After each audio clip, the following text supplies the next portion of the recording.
Bonjour. De nombreux chercheurs considèrent que les pratiques évaluatives centrées sur la performance démotivent les élèves et sont un facteur de stress. À l'inverse, des évaluations régulières, centrées sur l'apprentissage, mettent l'accent sur le processus plutôt que sur les résultats. De ce fait, le progrès accompli par l'élève devient alors un des principaux critères d'appréciation. Pour le mesurer, on compare ses performances actuelles à ses performances précédentes, plutôt que de les comparer à celles de ses camarades. Donc, ce parcours magistère vous propose une démarche pour faire de l'évaluation une composante régulière des enseignements et un facteur d'apprentissage. La première étape, le choix des outils. Pour s'affranchir de la correction des copies qui prend en moyenne 6 heures par semaine, le choix des outils numériques gratuits en ligne est privilégié.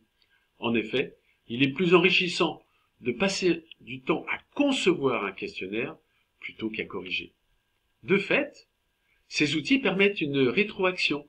Les élèves plébiscitent des commentaires à chaud sur des questions traitées ainsi que la connaissance immédiate de leurs résultats. La deuxième étape, les techniques de questionnement.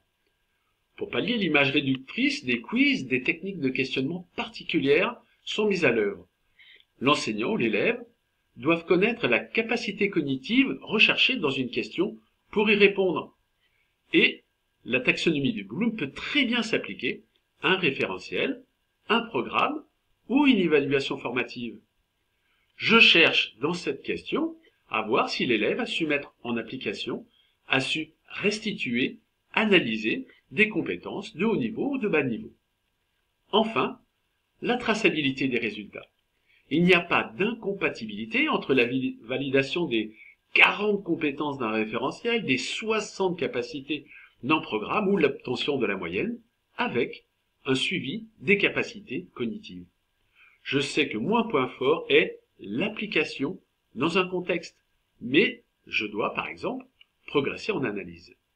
Cette traçabilité est un facteur d'apprentissage et nous verrons comment constituer un tableau de bord exploitable par l'enseignant et l'élève. Ce parcours magistère vous permettra d'expérimenter toute l'année de nouvelles techniques d'évaluation.